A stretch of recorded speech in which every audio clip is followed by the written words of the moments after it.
What's up, trash talkers? Listen, it's impossible to fight, okay, if you don't know what you're fighting for. Does that make sense? Like, if you're in the dumps and you're struggling with mental health, things of that nature, it's going to continue tearing you down, all right? Because you're consistently trying to fight something, which is that demon, which is usually something from the past, right? Maybe that why needs to be fighting for your future. Let that be your why. Get the hell up and start fighting for your future. Stop fighting things that happened in the past. Easier said than done, right? Go seek help. It's okay not to be okay. A lot of people need to hear this. You are more of a warrior and a fighter if you stand up and say, hey, this has to stop. I need to go seek help. The stigma, everything has changed.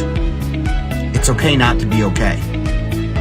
And so my honesty cap is dedicated to a little, we'll call it a public service announcement for civilians and other people in the military. There are a few people that you should always take their stories with a grain of salt. Vegans, CrossFitters, and special operations guys that tell you that they were special operations without being prompted. The first thing they say is, yeah, I used to be soft, right? The only unicorn in that entire group is like a special operations guy that was like a vegan and did CrossFit. That guy's probably going to stay quiet for a little bit longer because he's confused as what he should talk about first. And that's the only reason. Right? Anybody that says that they were soft without being prompted or without it being like a normal part of your communications is probably either an enabler or going to tell you a bunch of stuff that's not exactly true. What's up, trash talkers? Hitting you up this morning with a special promo on how to dress when you are doing PT in civilians, but you want everybody to know you're an Army. This comes from the Buddy Beckwith fashion design of how to work out. So first, you can notice the RI panties, not Ranger panties, but Ranger instructor panties, the green socks, the knee brace for the old guys. Don't forget the M frames. Now the shirt, don't wear the Trash Talk shirt while you're running. This is just for the promo. You want to put on like an 80-second shirt or like your favorite airborne shirt so everybody knows that you're a veteran. That's the most important thing. And you start with this stretch. Buddy Beckwith taught me this one.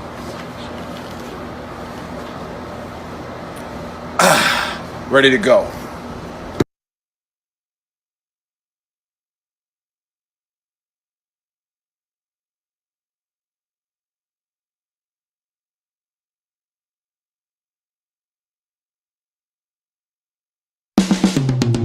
This is the Veteran Trash Talk Hour, hosted by Nick, Dave, and Buddy. Real warriors making fun of other real warriors. Try to not get triggered.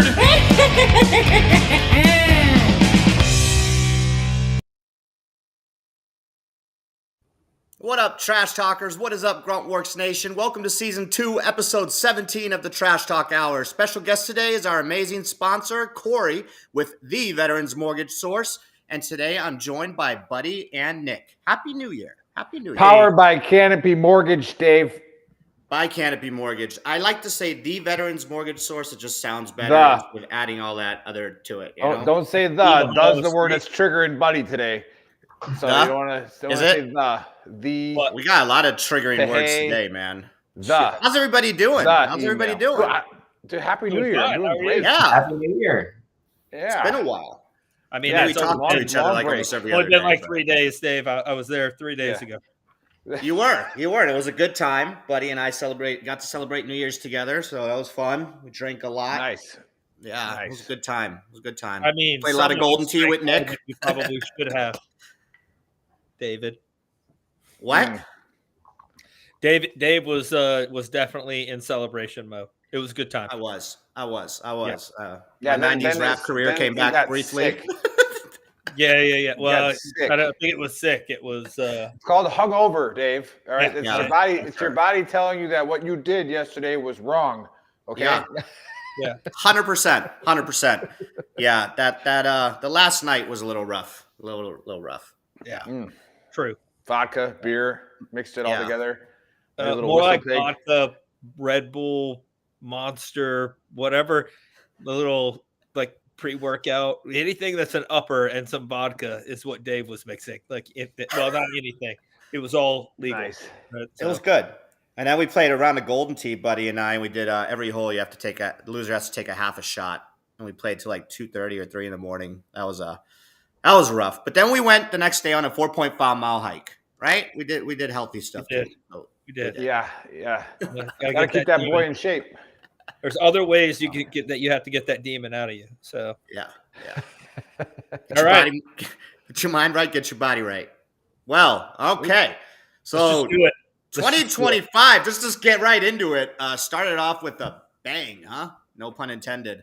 Definitely intended that pun. We obviously definitely intended. We obviously had that tragedy that happened in New Orleans. Super sad.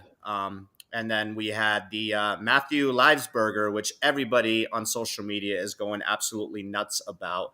It's the guy who supposedly, because we don't really know what happened, that's why we're going to be talking about a conspiracy here, drove a Tesla truck in front of Trump Towers in Vegas and then blew it up. And long story short, there's this guy named Shunmate, whatever. He's got a pretty big following on Instagram. I don't know what his handle is. But the terminal CW2. There you go. And he like takes in all kinds of like complaints. I think he kind of does what like Army What the Fuck moments started off with, like, complaining about leadership or issues that leadership is doing, and then he exposes them, if I'm not mistaken. But he might know a little bit more. He's a little bit more serious than What the Fuck, but yeah. So supposedly he received an email, which we're going to talk about, from Matthew a couple days prior to the incident. And in this, basically Matthew's trying to reach out to people like Sean Ryan, Fox News, like all these people. So Sean reached out to Sean Ryan, went on his show, and this is a brief clip. I mean, it's about 3 minutes long, 4 minutes long, and this is the email that he received from Matthew Livesberger before the incident. Is it Sham or Sean? About that. Sham. Yeah, I think it's Sham, dude. Like Sham. Yeah, I think it's Sham. It doesn't matter. Play the clip. Yeah, play the clip, Chris. Let me get this to Sean Ryan. See if I can get with him. And I had a buddy who knew your producer, and we went from there. But Wow. Do you want to read the email? Yep. So this email came in on December 31st at 10:42 a.m. That is Tuesday. He said, "In case I do not make it to my decision point or on to the Mexico border, I am sending this now. Please do not release this until 1 January and keep my identity private until then. First off, I am not under duress or hostile influence or control. My first car was a 2006 black Ford Mustang V6 for verification. What we have been seeing with drones," he puts that in quotes, he says drones, "is the operational use of gravitic propulsion systems powered aircraft by most recently China and the East Coast, but throughout history, the U.S. Only we in China have this capability. Our OPSEN, that's Operation Center, our OPSEN location for this activity is in the box below. China has been launching them from the Atlantic from submarines for years, but this activity recently has picked up. As of now, it is just a show of force, and they are using it similar to how they use the balloon for SIGINT and ISR, which are also part of the integrated comms system. There are dozens of those balloons in the air at any given time. The so what is because of the speed and stealth of these unmanned aircraft. They are the most dangerous threat to national security that has ever existed. They basically have an unlimited payload capacity and can park it over the White House if they wanted. It's checkmate. U.S. government needs to give the history of this, how we are employing it and weaponizing it, how China is employing them and what the way forward is. China is poised to attack anywhere in the East Coast. I've been followed for over a week now from likely Homeland or FBI, and they are looking to move on me and are unlikely going to let me cross into Mexico, but won't because they know I am armed and I have a massive V-bid." Let me pause right there for a second. So he says a massive V-bid. When I was talking to the FBI yesterday, they didn't know what a V-bid was. I had to explain what that acronym meant, literally. You fucking serious? Dead serious. I said it twice, and he goes, "You said that word V-bid. Can you tell me what that is?" For your audience, a VBID, for your audience who has not been in the GWOT for the last 20 years, a VBID is a vehicle-borne improvised explosive device. In layman's terms, a car bomb, what we saw at Trump Tower. So, backing up, he says, I am armed and have a massive VBID. I've been trying to maintain a very visible profile and have kept my phone, and they are definitely digitally tracking me. Here's where he gets into the other stuff, and this is where we had to redact the names. Well, your producer redacted the names. I have knowledge of this program and also war crimes that were covered up during airstrikes in Nimruz province, Afghanistan in 2019 by the admin, DOD, DEA, and CIA. I conducted targeting for these strikes of over 125 buildings. 65 were struck because of civcas, that's civilian casualties, that killed hundreds of civilians in a single day. U.S. FORA continued strikes after spotting civilians on initial ISR. It was supposed to take 6 minutes and scramble all aircraft and CENTCOM. The UN basically called these war crimes, but the administration made them disappear. I was part of that cover-up with U.S. FORA, an agent, redacted, of the DEA. So I don't know if my abduction attempt is related to either. I worked with, redacted, IO staff on this as well as the response to Bala Murghab. Redacted commander at the time, redacted can validate this. You need to elevate this to the media so we avoid a world war because this is a mutually assured destruction situation. Then he says, for vetting, my LinkedIn is Matt Berg or Matthew Livelsberger, an active duty 18 Zulu out of 110, that's 1st Battalion 10th Special Forces Group. My profile is public.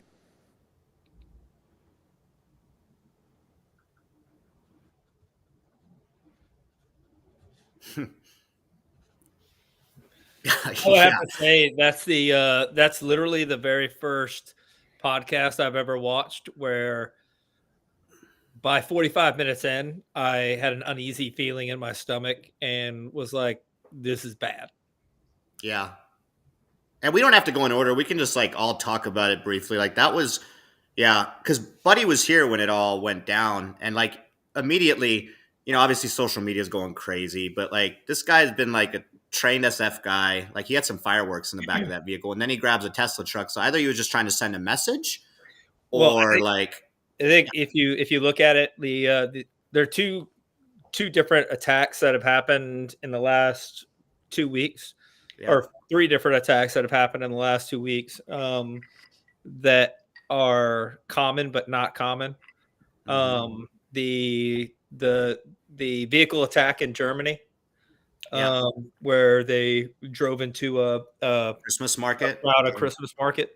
And then the attack in New Orleans. And if you listen to the same guy's podcast when he had Sarah Adams on, the CIA lady, she said that that the intelligence they had where Europe and the United States would be attacked at the same time because it would send them. They would basically be too busy trying to protect themselves to help each other to fight anything that was going on or figure out what was going on. And then you had this attack, which the guy. So I know a little bit about being a Special Forces team sergeant and the stuff that he says in that email. So he validates his ISO prep with that's why he said he had what his first car was. That validates ISO prep. Yep, that's on his ISO prep card, guaranteed. And that's one of his questions to validate his identity. So he validated his identity.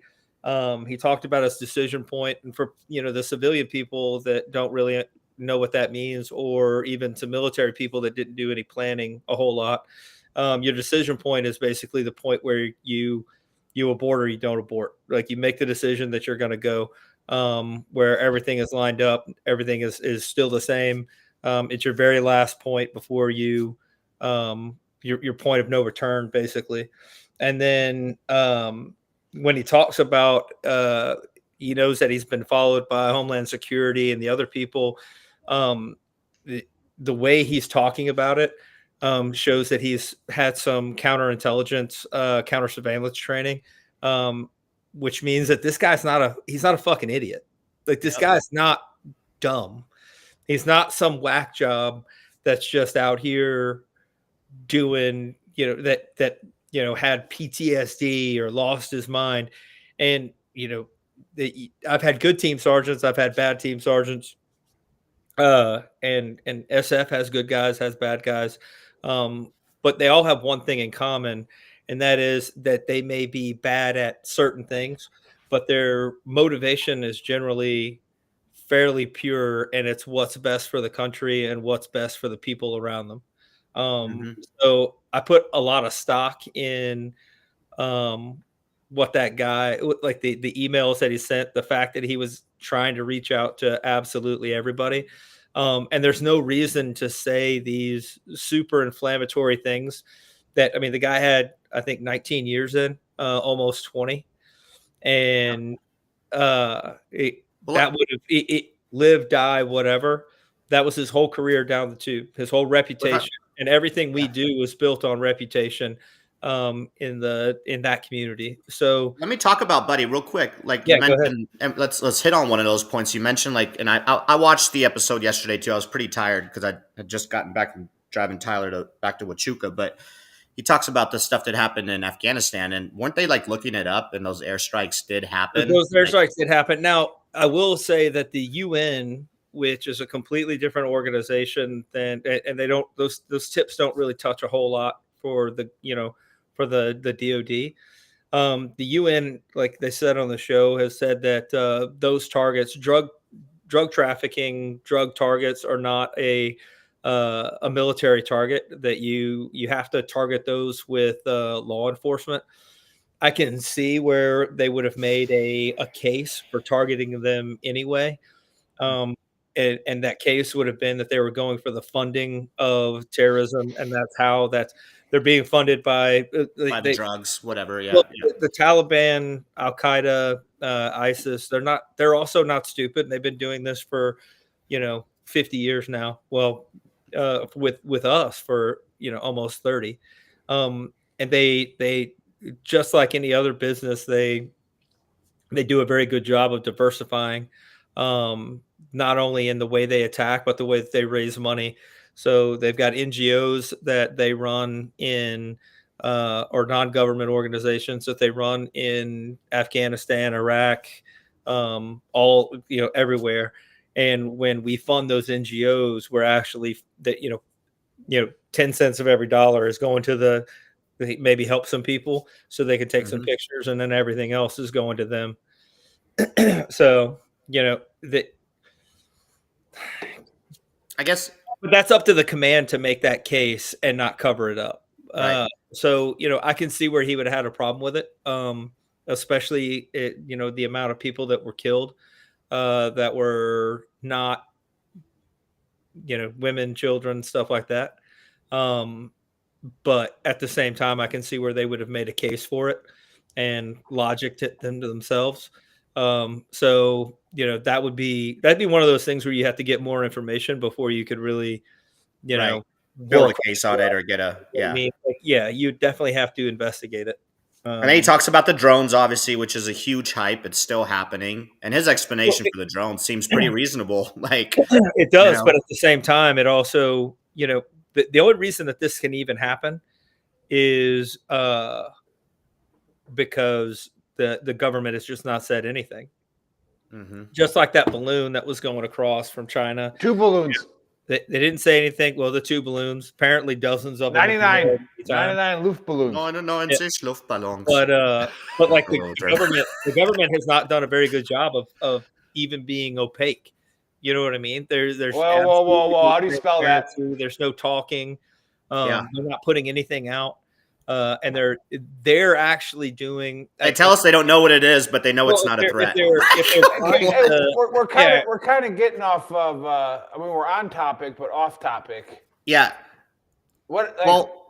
He brought up that's what builds the environment that fear can happen, or that makes fear happen. Why is he getting? What did he have that would make him get abducted? And let's not even say abducted. Let's just go. Let me pop the question, Nick. Let me pop the question based off of all of this on the TikTok clip, on the email, like that they might snatch him up. Well, they didn't say abducted. They said that he may or may not have been in the vehicle when it happened. Yeah, that's the biggest thing around it. So like maybe that wasn't his body, or maybe there wasn't a body at all. Maybe he's still alive. Well, they That's used the the conspiracy DNA from around his, it all. they used the DNA from his kid to try to Well, validate they it. talk about that And, too. I mean, that could go one of two ways. Either it isn't his body or it isn't his kid. So And he had a gunshot wound to the head too. He like with a Desert Eagle, they said. Yep. And I don't know Yep. if you've ever shot a Desert Eagle, but they real loud and they make a pretty good flash. So I guess Yeah, we and could he ask did- everybody around the board, like, what is your take? Do you think that this guy is still alive? Do you think that, I guess there's so many scenarios that could have played out. He's still alive, and that vehicle, self-driving vehicle, it's a Tesla. I know there's a lot of footage in Vegas, apparently, of this guy, like, charging his vehicle. Because I talked to one of my buddies, Charlie, today, and he said in Vegas, obviously, there's just footage everywhere on this, like going to charging stations. It's him with the vehicle. But with AI and everything, all the technology, that can all be manipulated. So I guess one of the questions was he in the vehicle? Was he not? Or did the government just whack him, like that, like something crazy like that? And my take on it all is I just don't know. Like the email is crazy. This email came out prior to all that occurring. So it wasn't like some guy got on there after the incident occurred and then emailed Sam is the dude's name, Sam, and said, hey, this is going on. It like happened prior. And if you watch the whole episode, like, what's the signal number stuff, buddy? That signal number changed? Yeah, like, there's a safety number on your signal that you have to put in that validates that it's you. You have to be in Signal to do it. And Signal is kind of like WhatsApp, except for a little bit more encrypted. That's what a lot of people use. Palantir or not. And Palantir. that changed after it occurred, right? We used that for Task Force Lahaina with Scott Mann and even Elon was on that. Yeah, everybody's on. If you're talking on if you want to keep something a secret or you want to keep something secure, you have that conversation on Signal. You don't have it on WhatsApp or anything else. That's a real thing. But the other, I don't think it was the government personally. Because to be honest, if the government had killed him, they wouldn't. It doesn't make sense for them to carry out the rest of his plan or even to do it, where he did it, any of that stuff. Just because it's bringing more light to a situation that they wouldn't want light brought to. Yeah, but I think, and my take is he's still alive. I don't think the government did it. My take is that he's still alive and there's something like fishy going. He made it to Mexico. That's just my take. But I think the government, because even Nick mentioned it, and the first thing that I saw was like one of the biggest articles immediately. His wife was a raging liberal. And it's like he was like anti-Trump and all that. And like he was. Right. But why would he, So if the government did it, that would literally follow their message. If the government did it, that would literally like, all right, you wanted to send a message to Trump with a Tesla truck. Like that would actually follow that MO of like, he's anti, I don't know, man. By demographic, like just in the SF community, by demographic, most of their wives, I would say most, but a good 50%, not big Trump fans. Yeah. I mean, mostly you're talking about white women, right? Like by demographic, not so much, not huge fans. You know what I mean? And opposites do attract. So that's actually a real thing. You know what I mean? Yeah. So I guess, So that's my take. He's still alive. I think there's going to be a lot more that's going to come out of this. And for anybody that's watching, go watch the Sean Ryan podcast. Like there's a lot more to it. It's pretty fascinating. And I would watch the Sarah Adams. Buy this shirt. I would watch the Sarah Adams podcast as well, because the stuff that she was warning about, a while ago, seems to be a very real threat. Yeah, to be honest with you. Corey, what's you got a take on any of this with the little information that was provided on the show? Yeah, I would say the things that sort of stood out to me, or that I always ask, is one, how much do we trust, even the guy that is the whistleblower that's reporting a lot of this, like what's his angle? Does he have a motive to, spew something? There was a few things I saw, briefly in in some of the stuff that I saw that looked a little fishy. Like, for example, the email that he had received had like the red squiggly lines under it for like spelling errors, which doesn't show up on a sent email, only a drafted or typed email. Is interesting. If you look at the email he has, it like you don't get the red squiggle line for a spelling error. He printed that out. They printed it out, and then the editor. Semantically, save it because you're like you said on the thing. He had to delete. And maybe they had to edit some of it. So he had the to other thing save that stood out to me was with the gun specifically. They said they found it at his feet. And if you're shooting yourself with a Desert Eagle, I would think that would go more flying than straight down. Of movies, when you do it in real life, you do it like this because you want to hit this area here. And I don't know if maybe that's accurate, but it seems like that maybe would have flung a little further than it did. Just his lap. You're right. You're not wrong. But yeah. And then to pick a vehicle that's like obviously super strong. And it was like he picked a vehicle. Is going through all these. It seems a little fishy, and I always kind of question like whistleblowers. What's their motive? What are they? Do they have an angle on this? Are they trying to get famous? Are they trying to grow their own following with certain things? So I always kind of start there of just ask the question like, well, what is this guy that's telling us all this information? Do they have a possible MO or angle that, maybe they're telling you 75% truth, but they're sliding in 25% of something they're trying to push. I don't know. Like I said, I don't know that guy. He can be a lot totally. Of people that know that guy, or I know people that know that guy, and none of them have a very bad thing to say about him from the ones I've talked to. Got it. Yeah. So anyway, if so that and I don't know, like he didn't have a social media presence, so there's no following that he could have garnered from it. He didn't. I mean, I think Corey's talking about the guy that brought the email to Sean Ryan. Yeah, the guy that brought the email, not the alleged. But then Sean Ryan, later on in the show, Corey, Sean Ryan, they received an email from him too. Yeah, it wasn't like it was reaching out to everybody. But yeah, you're right. I mean, he already has a big following. Maybe he wanted to garner more likes, and I mean, we don't know. It's just very questionable, the whole situation, man. There's a lot of question marks. And then is it related to the New Orleans thing? No, I see that all over TikTok. I responded to somebody yesterday. It was this lady. I forgot her name. She's like, what is going on at Fort Liberty now? She's like, they both served at the same time at Liberty. Yeah, coincidences like that don't happen. I'm like, I'm sure that 42 Alpha who served for 4 years definitely was hanging out with the SF guy. It was like, working with whoever. Same realm. No connection. Yeah, and the other guy was radicalized. And then the IT. Yeah. That other guy was radicalized, and from my understanding, he was radicalized after he got out of the military. He was actually a real estate agent in Texas too. Everybody had videos of his real estate. Yeah, and then he was having like financial issues, and then he had an ISIS flag like in his truck. The difference in the attacks though is that one was meant to kill people. Yeah, one was 100% meant to be a message to get attention for all of the emails that he had sent out before. Like, you don't drive Elon Musk's car to Trump Towers and blow it up and only kill yourself if you're not trying to say, hey, look at me. Not like look at me, but look at the information that I'm trying to put out.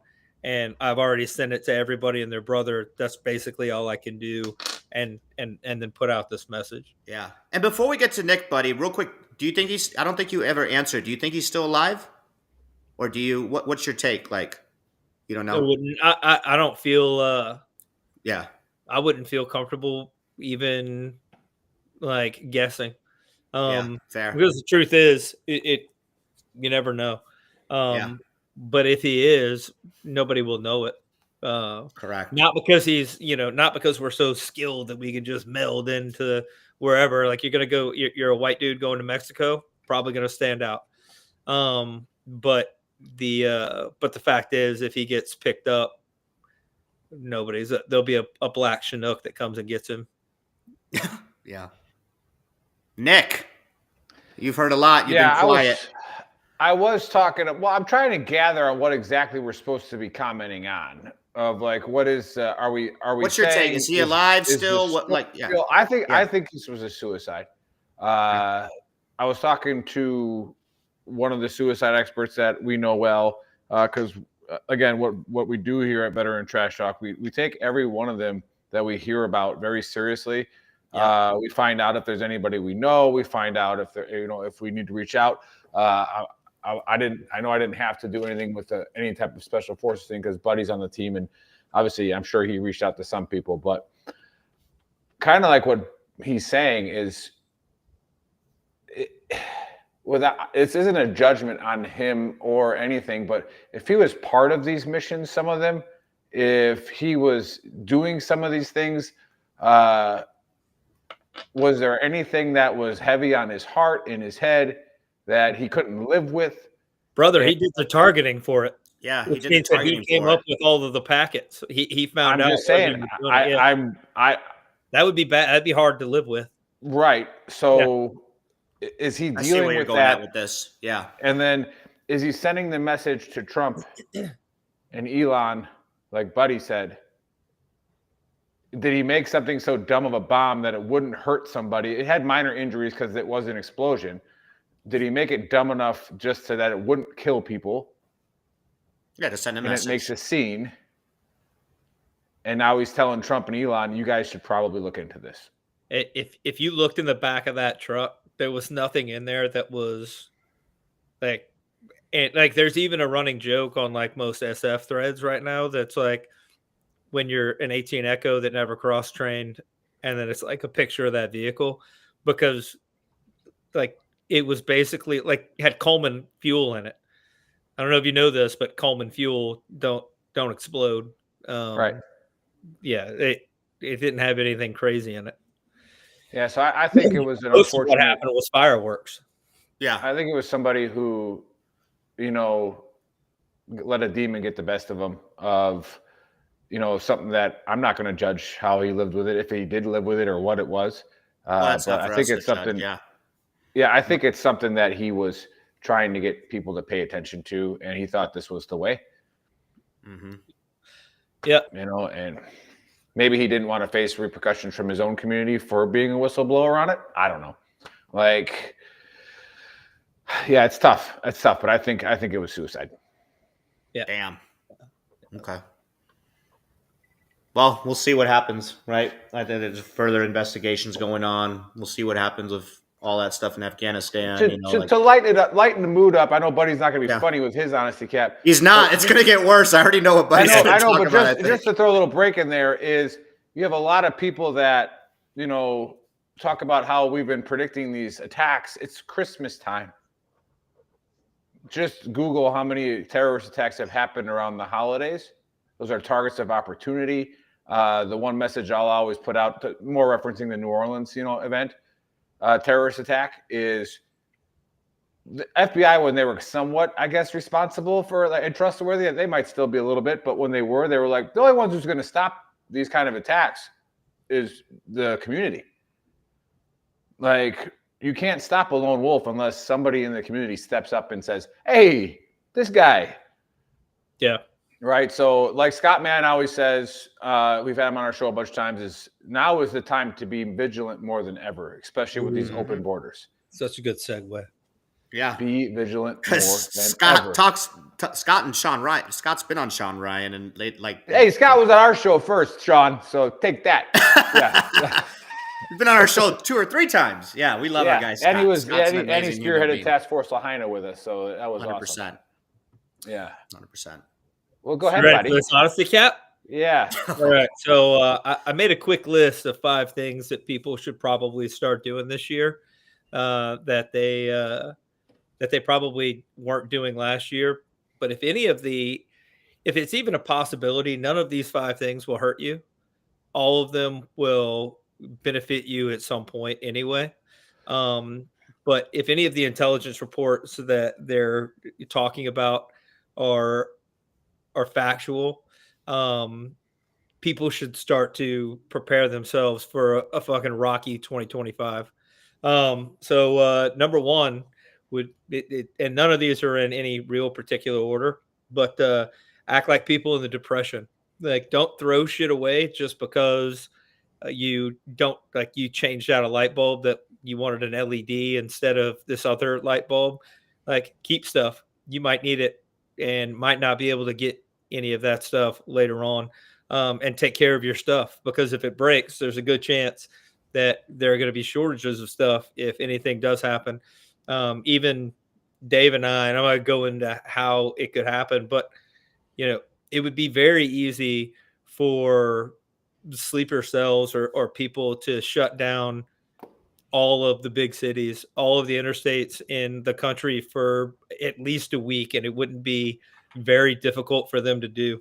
And if Dave and I thought of it, and we're not the brightest people in the world, definitely people that have been training and thinking of how to do shit have thought of it.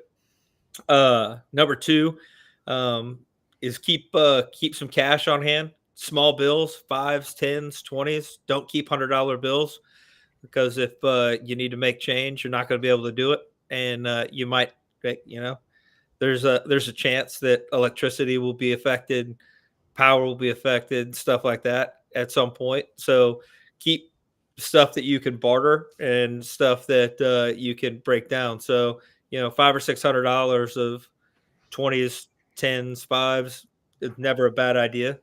And then, like Nick was just saying, keep an eye out and watch for things that are weird. That hypervigilance, PTSD, probably going to pay off this year. You know what I mean? Like and stay informed. So don't watch just like Fox. Why am I looking at Dave's wiener? I don't know. Anyway, Dave's like, check out my nuts. But keep it, like, listen to these, like, the CIA people that are getting on these podcasts and saying, hey, watch out. Listen to exactly what they're saying, like what type of attacks they're talking about, because they're talking about like suicide bombs and freaking people driving into markets, maybe not going to Times Square on New Year's is a you maybe want to change your plans at this point. And then make sure that you're telling your kids, because they're talking about school shootings being a thing that they do, attacks like the attack at the Taj Mahal, things like that, like malls where they just make it go on and on and on. And then number 4 is make a short list of your solid network that you have that are around you, people that you can count on and people that have actual skills. Like maybe not having but figure out who the weak link in your network is and figure out how to either cut them free or make them stronger. And then the last one is pretty simple. You're doing anyway, and that's stay strapped or get clapped. Like, train with your gun, have a gun on you, make sure that you have a gun that you can use proficiently. And it's cool to carry a pistol around on your hip, but your pistol only gets you to your rifle. So make sure you got one of those somewhere handy as well. That's my takeaway and my honesty cap for 2025. It might be a busy year. Huh. Can I do like a heart emoji or something? Like, can we have some positivity?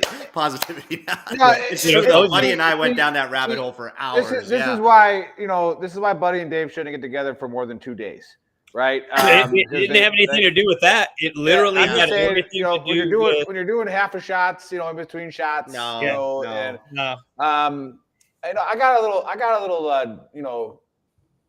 I was watching. I don't watch much news because of what Dave's shirt says, what Faceman's shirt says. I don't watch much of it. But when things start happening, I'll turn it on just to, get the bottom line of like maybe where it happened, and then start looking up my own stuff.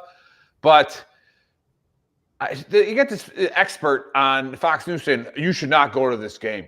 the Sugar Bowl after that. Don't go to it. No, And it's like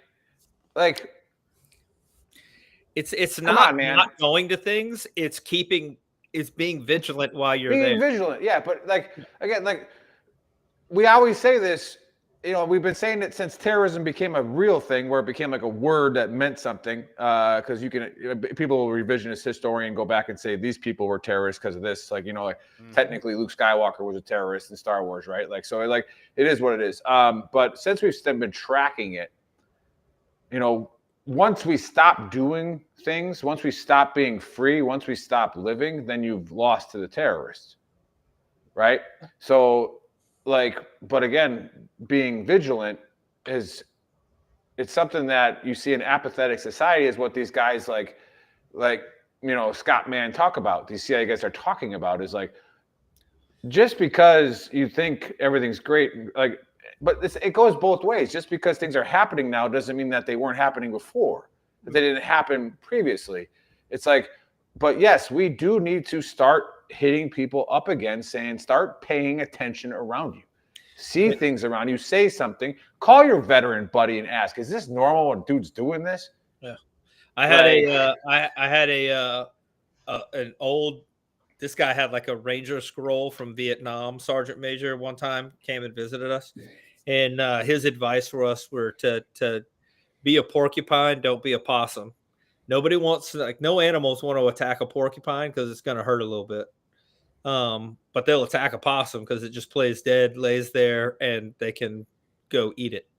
So it like, I'm not going to stop going out to like do things. I'm like, but when I do go out to do things, I'm going to look at entrances and exits. I'm going to look at people, and if they're bulkier than their face or legs or arms say that they should be, I'm probably going to leave and probably tell somebody that it looks weird.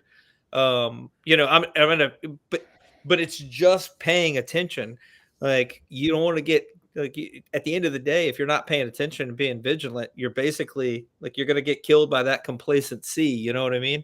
And nobody wants that. Because if you're just, you know, walking around with your head in the cloud, like, you know, nothing's happening, you're just. Real quick, sorry, Dan. We all know how to read and write, but we do love our Marines too. The guy running the show is the Marine, so there's that, Dan. You can't. He's in the background. He's in the background. Yeah. You're right, though, buddy. You're right. And for the Marines, I guess there's a number 6. Just charge into the but headbutt them or something. I guess. Yeah. I don't know. Yeah, it's difficult, but you know, you gotta be ready at all times. And again, that's just, you know, but there's times still enjoy. I know what you're getting at, and still enjoy life and don't live in freaking fear. You know, because yeah, like, buddies, and not that you're saying live in fear, buddy, but like a lot of people out there will take that message in that way too. Yeah, and I'll stop people right away. When you know how much less scared you are if you're prepared. Yep, you're absolutely right. Right. You know what I mean? So, right. Yeah, and that's what I want to make sure we're me personally, that like, I don't know, like the message I would want to send out is, buddy's not wrong. However, don't take it the way it's like, hey, stay in your house and, you know, stockpile. That's not what I'm saying. Like, I'm just saying. I know that's not what you're saying. Well, I think it needs to be clarified. You know what I mean? Mm-hmm. I'm saying stay at your house and barricade your doors and don't go out. What I'm saying is, and then, but the one thing I want to talk about is toilet paper. We do this in prevention and disaster relief and city managers' jobs, right? To where your job is to forecast out and see, okay, what could be a problem here? Now, if you're a liberal or you're left of center, you're not going to address the open border issue because it looks bad on you. However, you have a civic responsibility in your job title to understand what is going on. So if open borders are an issue and we have people coming in who you know, might be able to influence American citizens who can buy guns to do stupid things, all right, those radical people coming over the border, you as a city manager, i.e. Bourbon Street, okay, maybe not putting up just a little, you know, plastic cone that says people here, all right, maybe it's like, hey, it's Christmas time. How about we put up some concrete barriers? Yeah. Because this is a massive target right now for not get Islam out of the way, extreme Islam out of the way, right? Terrorists out of the way. It's a massive More target for a protective measures. jackwagon. Well, Yeah, Nick, but that's a failure on the city manager's job as well. There. To go back to your point though, that you were making earlier, if like I thought about like Nashville and being down on Broadway. And sometimes they do close Broadway. Like the weekends, they'll close Broadway. When games get out, they'll close Broadway so that people can just walk down the road instead of being just on the sidewalk and clustered into one spot. But they can't close the side streets because then all of Nashville would shut down. So there's like you have to work with the infrastructure that you've got and try to weigh the risk and benefit, to what you are going to do. I mean, they put a cop car there. He just sped around it. And the cops did they killed the guy as quickly as humanly possible. They reacted. The cops are not the city manager. Yeah, they reacted really well.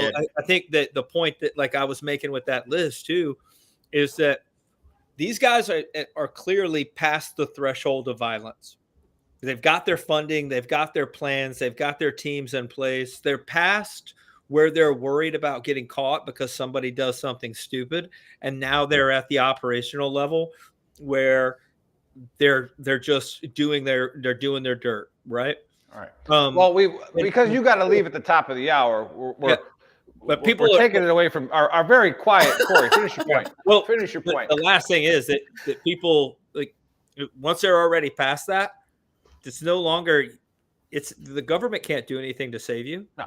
You have to take and that's what I'm saying. Being vigilant and doing those things, it takes the onus onto you. Like the government, FEMA's not going to be able to go to every small town and deliver toilet paper, refried beans, and freaking light bulbs. Of course. You know what I mean? So you need to have some of that on hand so that airdropping refried beans would hurt too. Yeah, for real. I heard toilet paper was running out again. Should we start that rumor? Yeah, that was because of the bird flu. It was a joke, people. It was a joke. So what I picked up from all of that and segued into our guest, where if Chris wants to put up the sponsor things again, well, we keep talking about this guy, and we've had him on the show like 3 times on the individual seminars and webinars, but now he's on as a guest of the Trash Talk Hour. The guy who makes everything possible, i.e. paying for Buddy's cell phone bill so that he can look these things up. The sponsor of the show. I wear the shoes that I bought on my feet. Yeah, I said cell phone bill, not shoes. All right. Veterans Mortgage Source powered by. You left your shoes here, buddy. You left your shoes here, bro. And I did leave my shoes. I paid for those. PCS to Paradise is Corey. Now, what I got from what Buddy's saying is where Corey comes into play. So everything Buddy just said is that you need to go buy a house, a bigger house with a lot of land, or refinance the equity in your home so you can build a bunker. And Corey is here to help you with that. This is what he does. But Corey, welcome to the Trash Talk Hour, and say hi. Hey, thanks for having me on as a guest. We've done some education stuff before, but it's great just being on, chatting about football and conspiracies and all sorts of stuff. Explosions. No, I think kind of what Buddy's talking about. I don't know if I have that if I have that dark of an outlook on things. I think America and the American spirit it's a lot stronger than people think. Just even the last election, I think people, despite where we were headed, people are, I give more credit to everyone in this country in terms of like, hey, things were headed the wrong direction. Let's get rid of some of this crazy. It's not working. And I think it takes a little longer than maybe some of us would want. But I think, people do see what's happening. And I put a lot of faith in the people in our communities that, they are going to be vigilant. That you see stories every day, too, where some random citizen stops something, bad from happening. And I think there's a lot of people out there that are.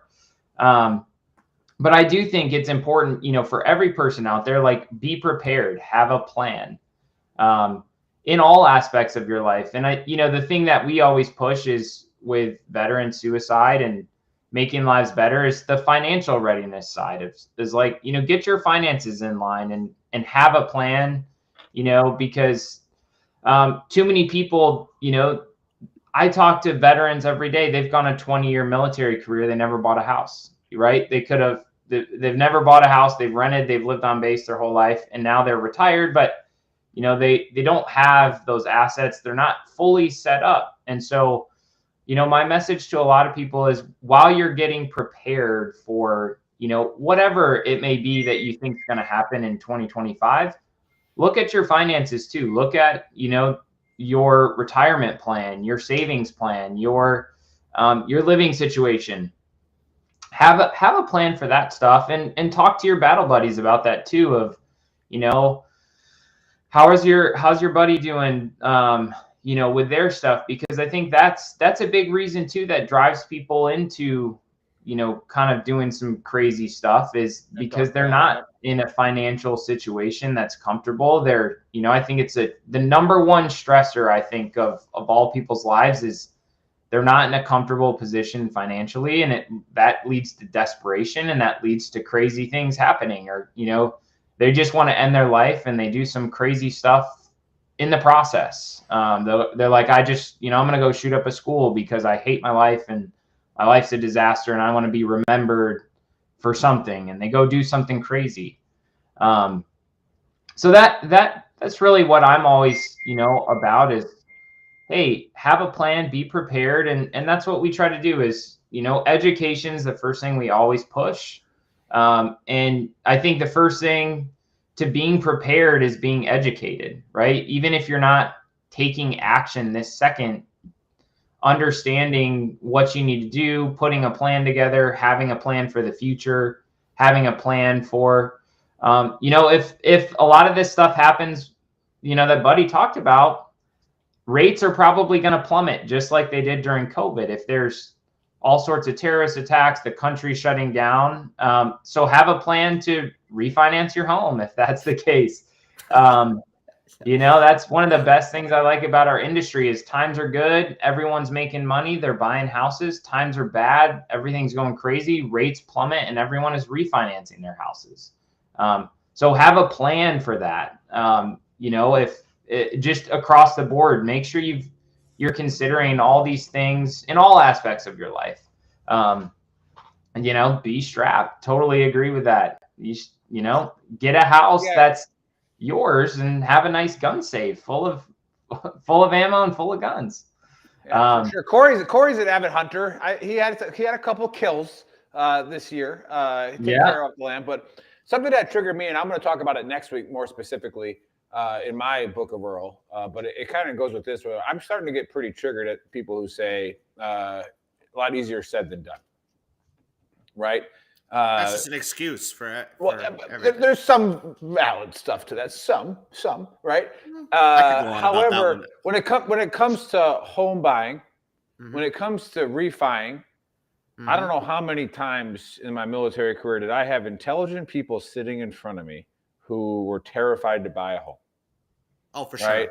Right. And this is kind of what I wanted you to reach about, Corey, is just the fear in home buying. And then I have a buddy who, Dave now knows, because they hooked me up with him. And Johnny pretty well because of our home buying experience here. But like they're forecasting, about a 12 to 13% increase in property value in Southern California. That's what they're forecasting.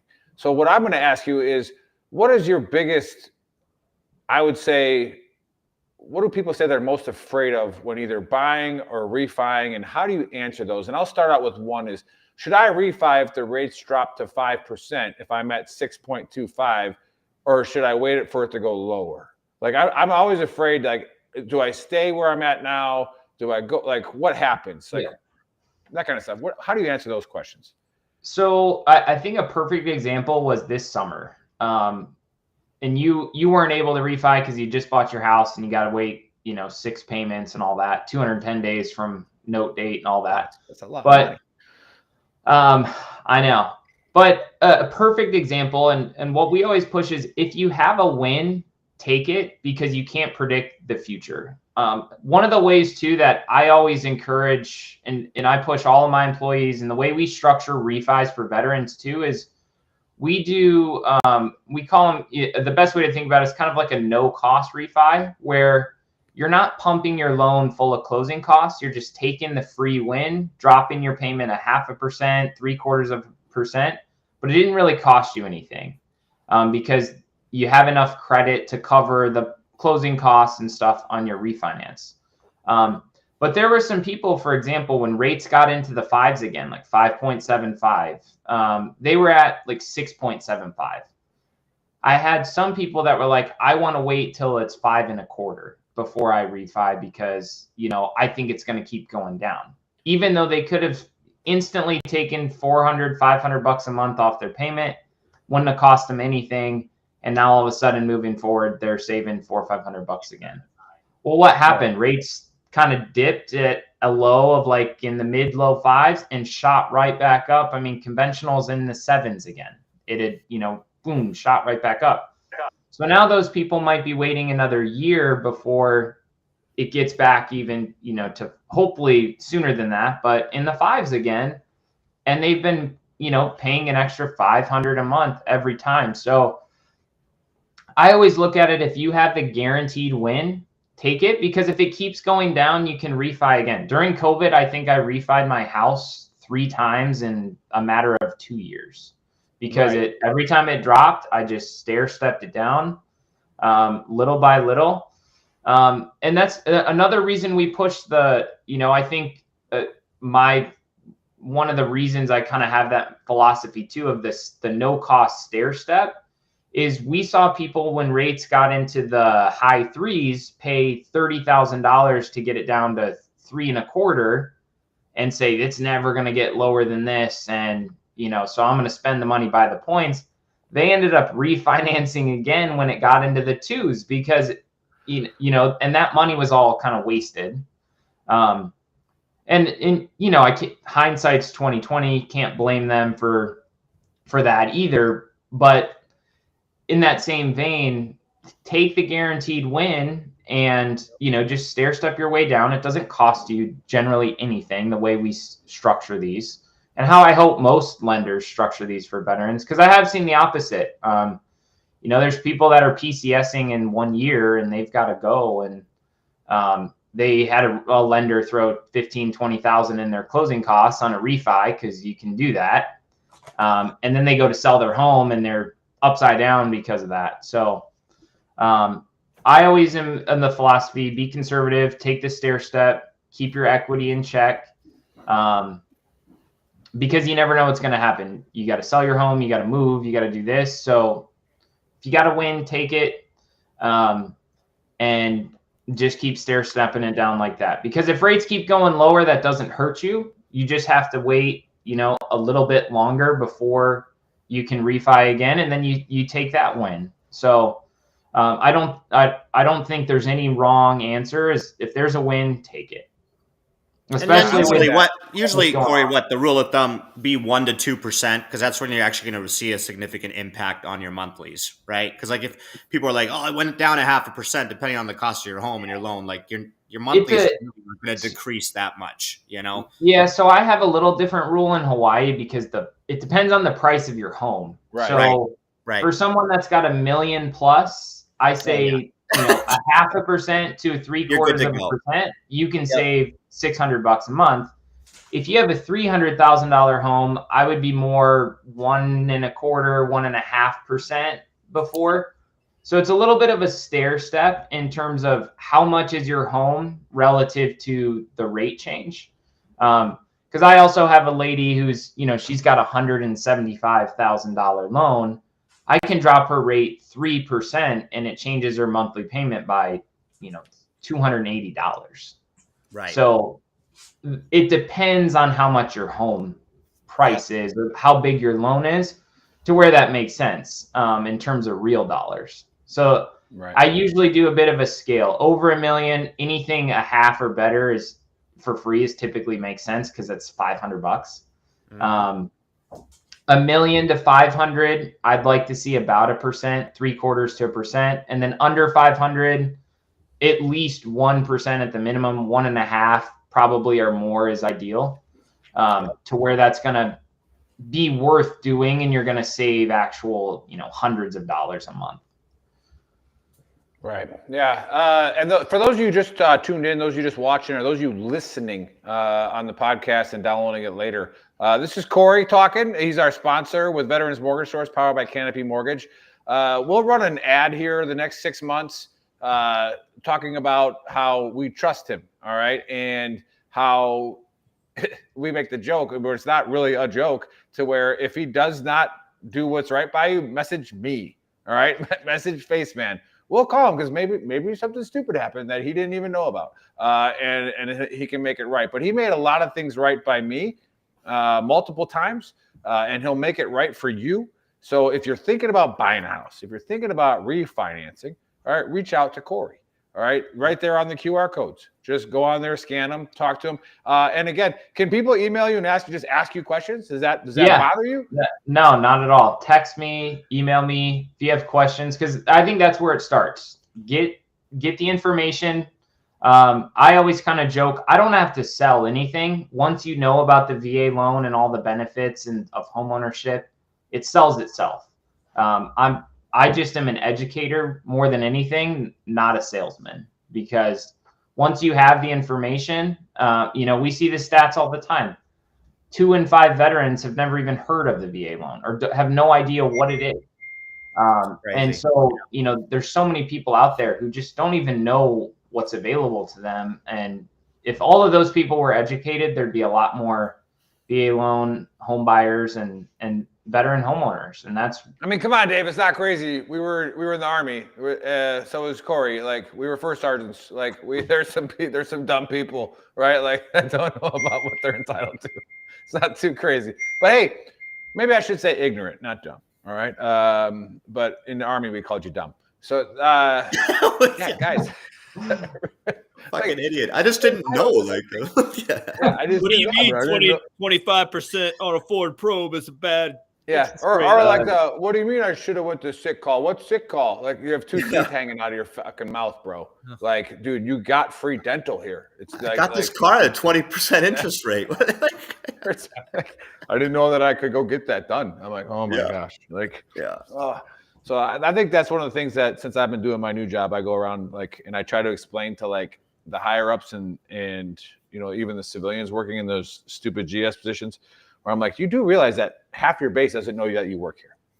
Mm-hmm. Half the base doesn't even know that this center exists, right? Like, and I go, that's your real problem. Like, hey, I got to bounce. I'll see you guys later. Hey, all right, bye. Bye, Prepper. Bounce real quick. See you, buddy. Yep. Buddy's gonna go dig a bunker. He's getting ready for the zombie apocalypse that's happening. Prepping. No, that was good. Yeah. Okay, so now Dave doesn't like to push his realtor career on Veteran Trash Talk very often. Probably because Megan does all the selling. But like, how we've covered this before, but now that we're on the Trash Talk hour, we haven't covered it. We have a pretty good viewership going on right now. How does the realtor loan officer experience work? So let's ask with Dave that one. How does that work?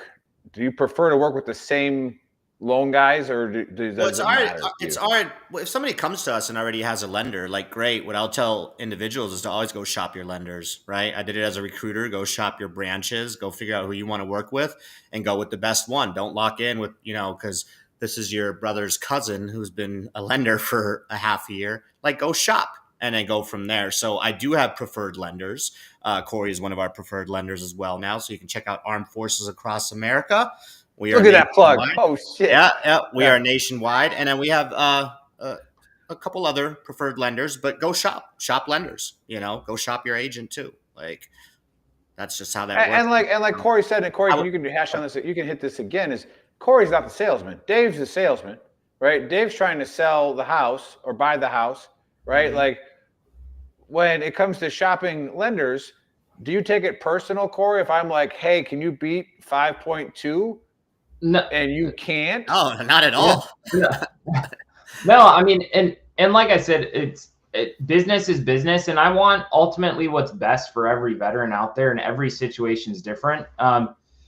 Usually, rate isn't the thing. There's certain times, like for example, like I don't do HELOCs, right? And could I do a cash out refi for somebody? sure, but I'm going to tell them like, that would be better for me, but that's not what's best for you. You should go talk to a credit union in your area and do a home equity line of credit, for example. Because there's certain programs, we really specialize in VA loans. We take a lot of VA loans from other lenders because we have better programs, and people, I just got a deal this month that was working with a broker over at Edge. And they couldn't, they just couldn't compete with what we can do for them. Because I own the company and I have a lot more flexibility in how I can help veterans out.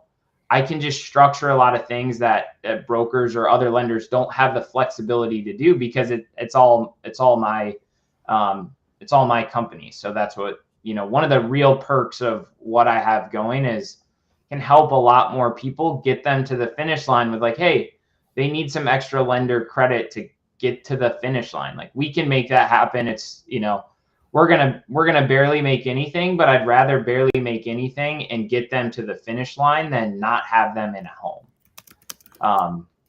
And so we help a lot of people like that, which I think is really, that's really what we're all about. We're actually working on some stuff, and we'll announce it on here. I have some other Army and Navy grads that are working for me now in all parts of the country. And we're working on some really cool stuff, doing for families, like paying off somebody's car at the end of the year that's done a loan with us, really trying to push, like, we're here to make veterans' lives better. So we've got some promos that we're working on. We're hammering out the legal details for how that has to get done. But we want to do a loan for somebody, get somebody in a home, do a couple loans for absolutely, free, give them all sorts of lender credit, help them, help a deserving family get in a home that, they didn't think they'd ever be able to do, help pay off, takes a portion of our profits and pay off, some veteran debt and get a family in check that needs help. So we're going to have some announcements for that coming up here for the new year. That's awesome. As we're growing, we want to make lives better. And it's even why we sponsor this show is, I think this show is all about making veterans' lives better. If we can save, one life from suicide, if we can help a veteran business grow, that's the whole point of our network. And I hope, all the veteran communities out there are out, supporting other veteran businesses and doing the same thing, right? I'm sure there's other great veteran lenders out there that, whether you work with us or not, I hope if you're a veteran listening to this, you go out and you use your VA loan and you buy a home. And right, you build wealth and you talk to your buddies about VA loan and setting your family up for success. Because if you can get one home, your first contract in your military career, and you do a career, you can retire with a home that's nearly paid off. Right. Or you have a rental property. Several homes if you play it right. Yep. Yeah. Or you have rental property, and now you have your pension and your disability and your rental income. You don't have to work again for the rest of your life after the age. Or do what you want to do. Go be an entrepreneur. Do what you want to do. Yeah. And it's and even the commands, if there's active duty out there, one of the things that drives me crazy, even when I go on, is there's a lot of commands out there that are like, no, our soldiers need to live on base. They need to focus on, being to work on time and doing this. And I'm like, you're not taking care of soldiers that way. If that's the attitude of, I've seen it so many times where the expectation is for a company commander, to be living on post, or a battalion commander to live on post, because that's the expectation of the command. And it's like that's not setting these people up for success. Right. Correct. And you're not really taking care of soldiers and letting them, I always loved, Colonel Munwile. He lived off post. He's a battalion commander that was like, nope, I'm using my VA loan. Division staff are living off post too. Like, division staff lived off post because he's like, I am, I understand. The reg told me, bye. Political pressure of what is expected of commanders in this unit, but that's That's not a requirement. If I show up on time, I'm allowed to live off post. And they owned a home in Makakilo that they, I think, turned into a rental. I'm not sure if they ended up selling that or not, but he's owned a couple homes. And I talked to him about it over the years, was what to do. And he did that to set up his family for success long term, because the Army is not forever. The military is not forever. And at some point you're out and you're on your own. Yep. Yeah, very well said. And we'll hit that up again, and we'll have you on again next month and the month after that, and as many times as you want to come on, because again, you pay the bills. And that being said, with your generosity, remember, I got to invoice you this month, so it is what it is. Keep that in mind. Big shout out to Corey, Veterans Mortgage Source, powered by Canopy Mortgage, PCS to Paradise. Those QR codes are right there. Scan them, send them an email. If you're listening to the podcast, go to our website, VeteranTrashTalk.com. All right, his link is right there on the front page, so you can go down there and click on it. And just ask the questions. And Ken, thanks for tuning in from Guam, where America's Day begins. Really quick AAR. All right, we it's the new year. We're back. We're talking. We brought our sponsor on for the first day of the first New Year's show to introduce you to him again, and we'll keep introducing him again. He's doing great things for us and for the community and for himself. Funny how all those things work, when you take care of others, you tend to do all right yourself. Buddy's honesty cap was kind of a serious prepper status. The whole first 40 minutes of this show was serious, yeah. And again, this is what happens when Buddy gets together with Dave. Dave has been stockpiling MRE since 2006. I do not have one MRE here, homie. We know this. We know this. Thing. Yeah. So have your treat yourself like the Great Depression was number one in stockpile. Save your bacon grease. 2, small bills. All right, carry your small bills. 3, be vigilant. Months, not for the strip club. Is save the ones, a short list of network. I agree with 3 and 4 a lot, regardless of what's going on in the world. All right, even if it's the most peaceful times on the planet, be vigilant. And have your network secured. And both these guys right here on the TV screen with me right now are in my network. Would call them for pretty much anything that I can either help them or need help with. And then we got, like I said, Corey. Please reach out to him. And for the love of God, I'm sure there might be 1 or 2s out there, but I don't have any veteran friends that bought homes that regret it. All right. Freaking none. So use your VA loan, go get it done, start accumulating wealth. You might never see it, but your kids will. All right. So, it's never too late to start. Just go after there and do it. And that being said, close us out, Face Man, because you got to go because you're busy. Yeah. I got to actually go show some houses. Thanks Megan's showing houses. You're driving. Megan's out in Scottsdale showing houses. I got to go somewhere else showing houses. Just to put that out there. But thanks everybody for tuning in. Again, Corey, great stuff. Nick covered it all. If you tune in late, go to VeteranTrashTalk.com. That has the links to all of our other sites where you can watch and listen. Go to YouTube if you're on here right now. Give this a bunch on YouTube today. We had like 6, 7 subscribe. Because we are shadow banned on YouTube. People don't like to push us, or YouTube doesn't like to push us through the algorithms. It'd be great to get that thing going. Go to shop.veterantrashtalk.com. That has all of our merch. Today I'm wearing The Media Has the Virus, or The Media is the Virus, and then Nick is wearing our famous Fuck Hamas shirt. So whatever you want to think about that. Fuck terrorism. We'll catch you guys next week. Yeah. ATT out. Boom.